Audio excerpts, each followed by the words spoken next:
hormati Profesor Dr. Purwo Santoso selaku Rektor UNU.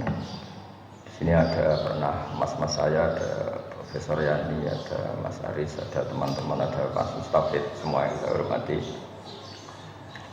Saya mohon maaf atas keterlambatan karena saya masih sekolah tadi, masih mengikuti sekolah. Jamnya memang harus tadi jam 9. Mengenai ilmu manfaat itu kita mengikuti tradisi ulama-ulama dulu. Itu kalau pakai standar dengar makna indikator atau indikasi, itu adalah dimulai dari kita legowo dengan faham-faham atau dengan satu harapan. Saya punya sekian contoh bahwa agama ini limangkana yarjuwa wal yaumal akhir. Agama ini bagi yang selalu berpengharapan. Jadi misalnya ada orang fasik atau sedang salah atau sedang goblok, sedang tidak pinter, itu kita harus membahasakan sedang. Sedang itu ya mutalabbis bitil kalfilah atau mutalabbis bitil kalfalah. Ini penting sebagai mukaddimah karena awal kerusakan agama ini dimulai dari gerakan-gerakan yang mudah mengkafirkan kelompok lain, sehingga ini memutus harapan. Jadi saya mohon kepada Bapak Profesor, Bapak semualah yang terlibat dalam pendidikan itu, terutama ini menyemaikan harapan. Orang yang sekarang sedang jatuh bisa saja suatu saat bangkit, yang sedang fasik bisa saja suatu saat soleh. Sehingga agama ini diperuntukkan limangka layar juwoha wal yaumal akhir, bagi yang selalu berpengharapan. Sehingga agama ini tidak boleh main vonis mengkafirkan orang lain, terus kemudian menganggap kelompok lain tidak termasuk Islam, itu tidak boleh. Sebab itu ciri khas ahli sunnah wal jamaah yang diimplementasikan akidah NU di Indonesia, atau kalau dalam bahasa PBNU itu sudah ahli sunnah masih ditambahi an-nahdiyah. Itu dimulai dari apa sih? Itu dimulai apa? Yang tidak mudah mengkafirkan orang lain. Karena sekali gerakan ini itu tumbuh dan kita masuk ke situ, maka orang Islam itu otomatis berkurang. Karena yang hakikatnya masih Muslim kita anggap kafir. Yang hakikatnya suatu saat tobat kita vonis atau kita statuskan, kita stigmasi sebagai orang yang jelek, sehingga nggak ada harapan lain lagi untuk baik. Sebab itu pengajian ini atau ngaji ini saya mulai dari ciri khas mazhab ahli sunnah wal jamaah tentang ilmu manfaat. Ilmu manfaat itu ilmu yang orang itu selalu berharap kepada Allah Subhanahu wa ta'ala. Limangkana yarjuwa wal yaumal akhir. Saya beri beberapa contoh masail fikih. Ada orang misalnya mati bunuh diri atau mati karena minum oplosan. Itu di Syarhun Nawawi, syarah hadis Nawawi ketika mensarai Sahih Muslim. Gimana hukumnya orang yang mati karena oplosan atau karena bunuh diri? Sebagian ulama mengatakan jangan datangi jenazahnya sebagai hukuman biar nggak ada lagi yang mati bunuh diri. Ada ulama yang berpendapat tetap kiai itu datang karena bunuh diri itu sudah salah, dan kalau kiai-kiai tidak datang maka ditakutkan ada kefiah baru dalam mengelola jenazah, dan itu lebih bahaya. Misalnya ada orang mati oplosan karena orang-orang soleh tidak datang, kemudian komunitas mereka bikin satu tradisi baru dalam memakamkan jenazah. Misalnya didusi arak, terus mayitnya didep nongetan, atau dimakamkan begitu saja. Sebab itu pertanyaannya, lalu gimana? Ya al-maisur la yasqutu bil ma'zur, kita harus datang, setidaknya kita tetap mendatangi syariat Islam yang dalam mengelola jenazah dimakamkan secara benar, dimandikan secara benar, disolatkan secara apa? Nah, artinya begini, kita datang ini sebetulnya bukan bentuk penghormatan ke orang fasik, tapi bentuk mengawal syariat Islam supaya tetap berjalan meskipun sedang mengelola orang apa? Fasik. Jadi ini penting sekali saya utarakan supaya legowo kita sebagai pemandu ilmu atau pemandu mazhab Ahlussunnah wal Jamaah itu bukan urusan seneng dan tidak seneng, tapi kita ngawal syariat Islam ini kita ngawal. Caranya apa? Ya tadi selalu berpengharapan di mangkana arjuwa wal jamaah. Kalau tadi dikatakan Pak Rektor misalnya susah menerapkan pesantren di kampus, tapi jangan pernah putus harapan. Al-Azhar itu ya kampus, tapi tradisinya pesantren. Di situ ada ijazah toreko, ada ijazah cara menghafal Quran secara benar, tapi tetap tradisinya itu kampus. Nah, saya memulai makalah ini dengan buku yang jenengan baca semua, yang jenengan bawa, nanti tak baca secara urut bagian yang pokok-pokok. Saya mulai dengan ilmu manfaat itu, ilmu yang kaya apa? Saya akan berpendapat ilmu yang selalu memberi kita harapan. Jadi agama ini kata Allah liman kana yarjuha wal yaumal akhir, bagi selalu yang punya.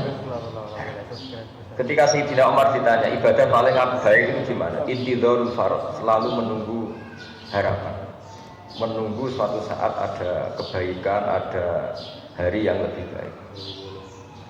Nah, itu dimulai dari mana? Dimulai misalnya seorang bapak yang awam, yang mungkin lugu atau bodoh selalu bilang leke jokoyok bapak, akhirnya anaknya sekolah dan lebih baik. Ada orang yang nyuwun sewu mungkin dia maling atau copet atau apa, kalau ngandani anaknya bapak tok sing nglakoni ning penjara, kowe aja sampai nasibmu koyok bapak. Dan dari harapan seorang bapak yang terpidana ini kemudian lahirlah anak-anak yang soleh. Ketika orang-orang kafir Mekah yang sangat sadis kepada Rasulullah SAW itu sampai Malakul Jibal itu nggak tega, terus menawarkan, ya Rasulullah, hari ini saya diutus Allah untuk apa?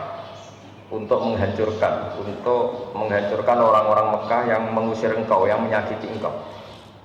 Tapi kata Nabi, jangan. Asallahu ayyukhrija min aslabihim ma ya'budullaha wa la yusyriku bihi syai'an. Mungkin bapaknya kafir, tapi saya berharap nanti anak-anaknya menjadi mukmin. Jadi orang yang kafir saja Nabi tidak butuh harapan. Ini bukti itu ada di hadis sahih di Bukhari. Dan betul, Abu Lahab punya putri namanya Durrah, ada yang baca Darrah, itu mukminah sholihah. Abu Jahal punya anak namanya Ikrimah, ini termasuk sahabiyun jalilun. Jadi agama ini digerakkan oleh harapan, dimangkan ya juga. Bahkan ketika bapaknya belum, kan banyak sekarang di Indonesia. Banyak di Indonesia itu orang yang nggak bisa baca Quran, anaknya hafid. Dimulai dari mana? Dimulai dari sebuah apa? Harapan, dimangkan ya juga wal yaumal akhir. Sebab itu dalam sebuah kitab Jami'u Ushulil Auliya, kitab tentang para wali, itu Abdul Hasan As-Sadili pernah mimpi. Di situ ketemu Nabi Nuh dan Nabi Muhammad SAW dalam mimpi. Itu Nabi Nuh digojlok begini sama Nabi Muhammad. Andaikan Nabi Nuh tahu bahwa dalam tubuh orang kafir bisa saja ada sperma nasamah namanya kalau dalam bahasa Arab, yang suatu saat ini jadi mukmin. Misalnya Abu Jahal, ternyata dia menyimpan nasamah, yaitu nanti jadinya ada Ikrimah bin Abi Jahal. Mungkin buyut-buyut kita, orang-orang di negara-negara Eropa, mungkin banyak yang mbah-mbahnya kafir, atau yang karuan ya di Arab. Di Arab itu banyak orang kafir yang karuan di kitab itu Abu Jahal punya anak Ikrimah, Abu Lahab punya anak Darrah. Andai kan Nabi Nuh tahu bahwa orang-orang kafir yang beliau pasutkan itu mati, padahal di tubuh mereka tersimpan nasamatan mukminah, bisa saja tersimpan calon-calon orang mukmin, maka mada'a ala qaumih, maka tidak akan masukkan kaumnya. Artinya apa? Kenapa Nabi Nuh yang termasuk ulul azmi akhirnya syariatnya Nabi Nuh tak menjadi syariat kita? Karena syariat kita tidak boleh Rabbila tadar alal ardi minal kafirina daya. Karena yang sedang bodoh bisa saja di situ tersimpan calon-calon profesor, calon-calon doktor, calon-calon ulama, padahal bapaknya awam atau lugu. Maka Bapak Purwo, Pak Profesor Purwo, saya pernah ketemu profesor juga di Jogja, cerita Gus, sebenarnya saya dengan bapak saya itu entah pinter mana. Kok sampai cerita gitu ya? Bapak saya ini petani udon, punya anak profesor. Saya profesor, anak saya naik SMP saja kesulitan. Biasanya ini pinter siapa? Makanya cerita yang favorit di Bazibar, abahnya Mbah Mun itu, ada orang awam, bodoh, punya anak alim alama. Setelah punya anak alim alama ini, anaknya ini punya pondok besar itu. Ya rata-rata santri itu kultus. Anaknya saja sealim ini, apalagi bapaknya. Suatu saat bapaknya ke situ, sholatnya ya ada bener, wudunya ada bener. Santri itu masih bisa mentakwil. Ini mungkin jadab itu bahasa khusus pondok, mungkin punya perilaku khusus loh, yang sudah terbebas dari syariat. Suatu saat bapaknya ini kencing dekat musola, jadi sudah agak bisa ditakwil. Wah ini kali ini bodoh betul ya. Singkat cerita si santri memberanikan diri matur kiainya, Pak Yai, saya ini kecewa. Dulu saya kira bapak anda lebih pintar dibanding anda, karena anda alim betul. Ternyata bapak anda ini bodoh. Terus kata sang kiai tadi, ora cung bapakku itu pintar, sing bodoh itu mbahku. Kenapa bapak jenengan pintar? Karena memutuskan punya keputusan terbaik dalam hidupnya, yaitu saya dipondokkan. Akhirnya saya jadi orang alim. Nak mbahku bodoh, berkora tahu mondok nopo. Artinya apa? Generasi bodoh itu bisa diakhiri. Maka sebetulnya seorang yang bodoh itu ya sedang bodoh. Bisa saja di sini menyimpan tadi nasamatan sing mukminatan, nasamatan alimatan, nasamatan sing mu'jibatan. Sehingga kalau dalam ngaji nahwu, ini juga orang-orang umum juga harus ngaji nahwu. Bahasa nahwu itu manusia itu berstatus seperti isim fa'il. Isim fa'il itu kalau fasikun berarti sedang fase, bukan permanen fase.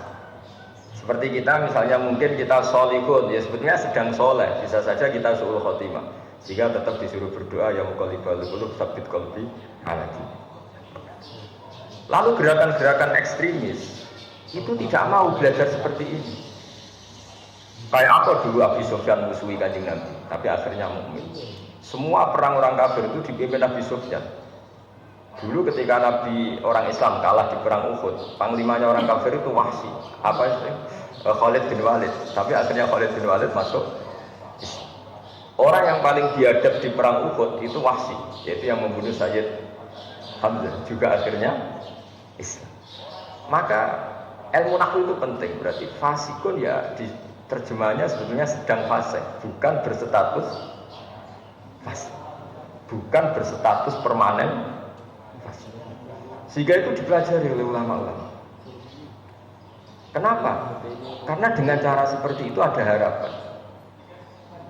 Maka saya mohon, misalnya Universitas NU yang di Jogja, misalnya masih kecil ya berharap lebih besar, misalnya kurang baik berharap akan lebih baik. Pokoknya walhasil itu jangan sampai orang itu tidak punya harapan. Maka kata Sayyidina Umar, afdhalul ibadah intidharul farad. Ibadah terbaik adalah selalu punya apa? Harapan, dan berharap hari esok lebih baik, hari esok lebih baik. Dan awal dari kesalahan kita bermadzhab adalah madhab yang takfiri, yang memutus harapan. Ya, karena maknanya mengkafirkan itu berarti menutup orang lain dari rahmatnya Allah. Karena maknanya kafir itu penutup. Sehingga dalam sebagian bahasa Arab, petani itu bahasa Arabnya kufar. Karena maknanya itu penutup biji-bijian di tanah. Jadi bahasa kafir itu, makanya bahasa kafir kadang dipakai lain syakartum la azidanakum wa lain kafartum. Kenapa dikatakan kafartum? Karena menutupi nikmat yang diberikan Allah ke dia, pengingkar nikmat. Sehingga bandingannya kafartum dengan apa?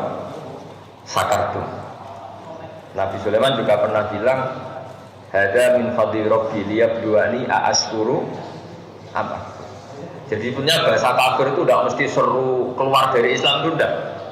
Bahasa kafir itu bisa pengingkaran terhadap apa?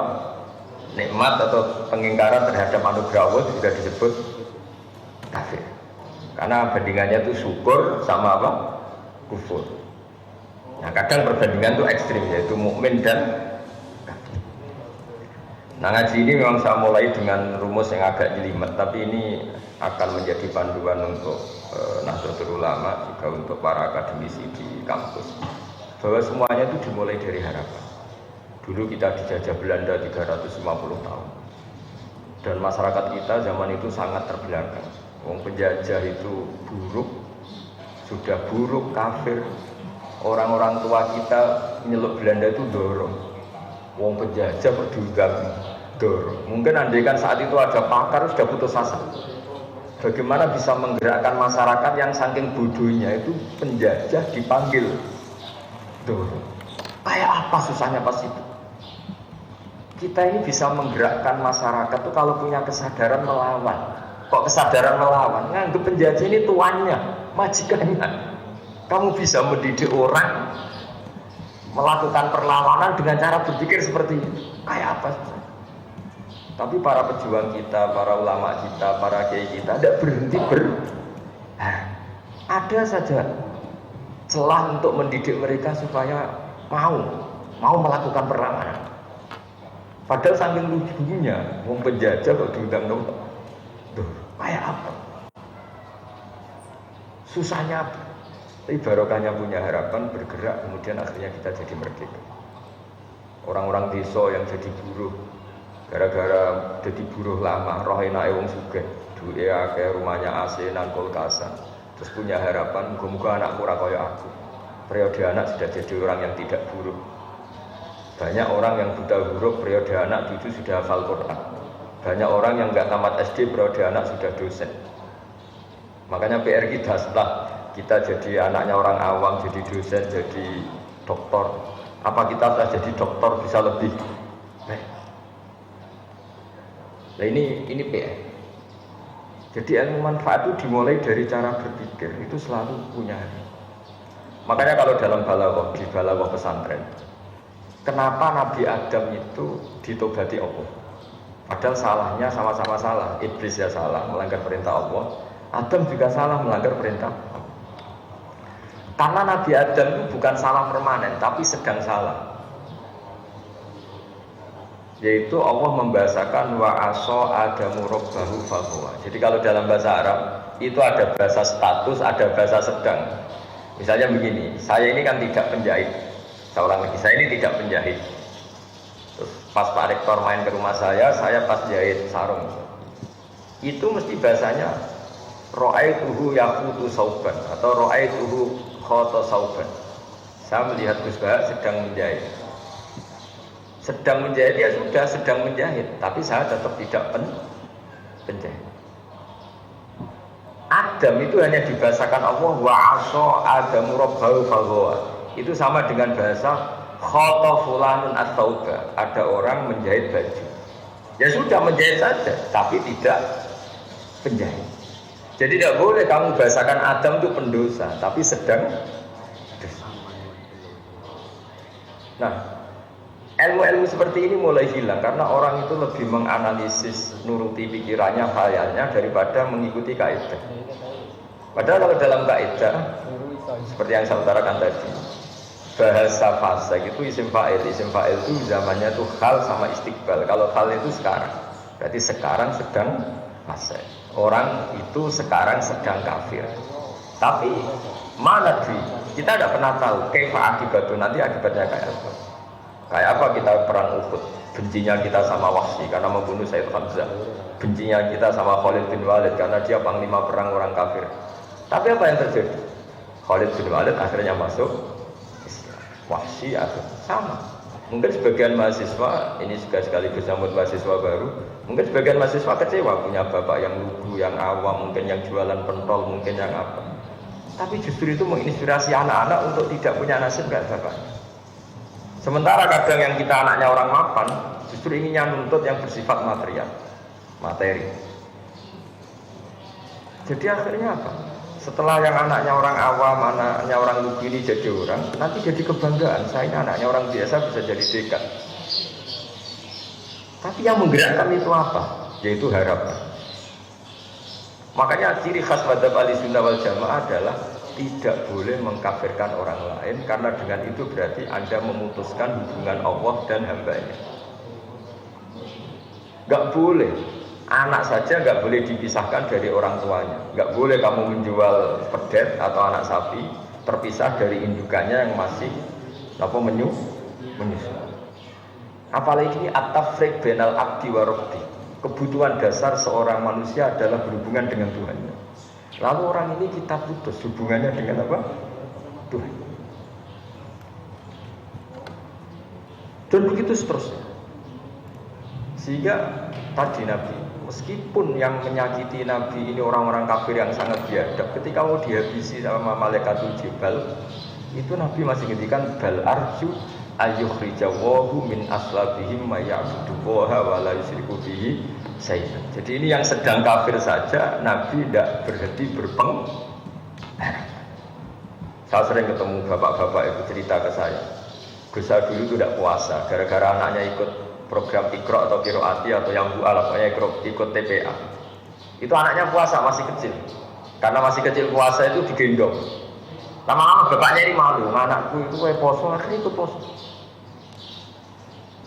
Kalau wisuda khataman Quran itu banyak bapak-bapak itu nangis. Kalau ditanya itu ya lucu.